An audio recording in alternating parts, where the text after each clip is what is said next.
Gotta get out again.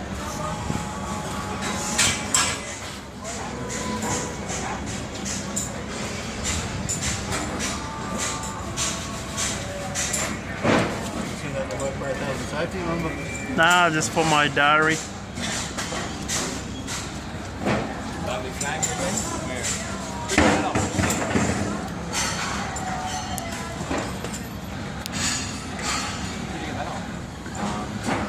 That's Jamie doing his thing,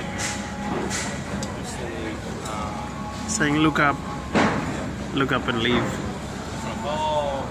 Gestures. Alright, but that's how the precast wall comes in, and then the boys are going to touch it, so we got to get out of the way again all the time, just in case anything goes wrong.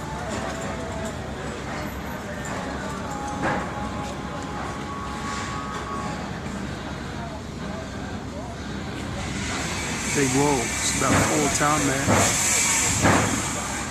Same as this one here, just come in as well.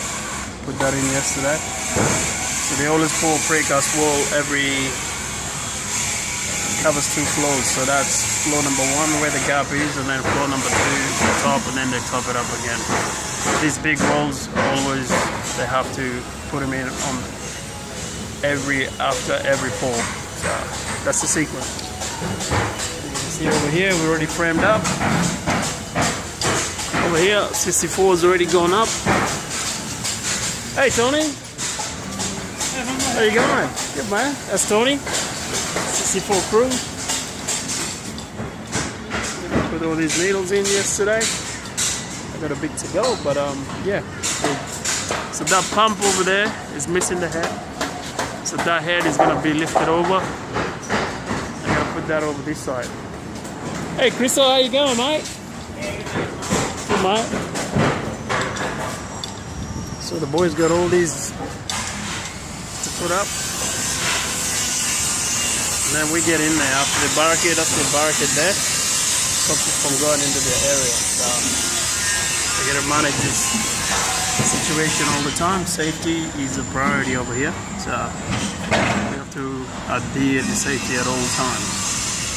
So as you can see, the precast is coming in. The boys are manhandling it, trying to control it into position. That's where they got it. And up there, you can hear the guys up in the jump, tying steel. That's the lift shaft, the stairs, and everything. Yeah. So keep you posted.